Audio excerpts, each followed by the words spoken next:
tonight. Congresswoman, thank you so much for joining us. Your thoughts on what you heard tonight? Well, thanks, Ted. Thanks for having me on. Let me first say it's an honor to be on the floor of the House of Representatives for the 95th time that the President of the United States delivered the State of the Union address. I thought this speech was inspiring. It was unifying. It provided hope for the future. And I think everybody who was listening should be able to relate to something that he talked about, whether it was greater job opportunities, a little bit more money in their pocket, support for our military and veterans, people behind bars having second chances, people suffering from the opioid crisis, supporting infrastructure for the future. So I really think it was the right tone and the right vision for this moment in time. And I really appreciated his leadership and the ability for him to speak directly to the American people. There was much talk of cooperation, of getting along, going both sides, trying to find a middle, everything from immigration to the economy. How realistic is that?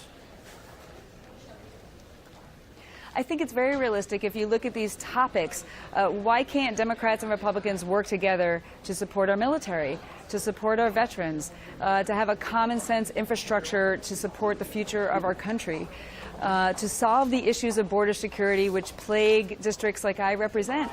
My guest in the gallery was the sheriff of Cochise County. For public safety of a county that's 80 miles of the border. We have very real issues that are public safety issues that should be unifying for us as a country and a community. So if you look at these topics, I think it's time for people to stop the resistance, put aside their blinders, and really come together to address these issues because there's so much at stake and so much opportunity in front of us. So let's work together to get it done.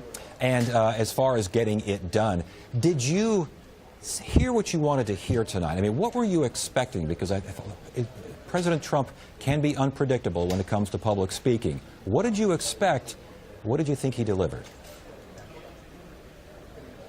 Well, I was hoping that, again, speaking directly to the American people without the filter of how things sometimes get filtered, that he was able to lay out the accomplishments that we have worked together on for the last year and the impact that it's having on people. 3 million people have gotten raises and bonuses.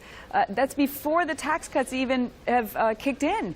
Their paychecks are going to start getting bigger starting next month because of less money going to the government on the withholding.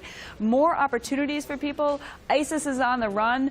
Our friends around the world are now relying on us more, and our enemies are more afraid of us. We're coming from a position of strength, and so to be able to lay that out directly from him to the American people, I thought was really important. And then his vision for the future on, again, a strong military, support to our veterans, strong border security, job training, opportunities for everybody, people to be lifted out of poverty in order to reach their full potential. I thought, again, it was very hopeful and optimistic, unifying, and showed tremendous leadership. The stories of the guests that he had in the gallery were just amazing and heart-wrenching, and there was a lot of times I had tears in my eyes as well. All right. Congresswoman, thank you so much for joining us live from Capitol Hill. We appreciate it.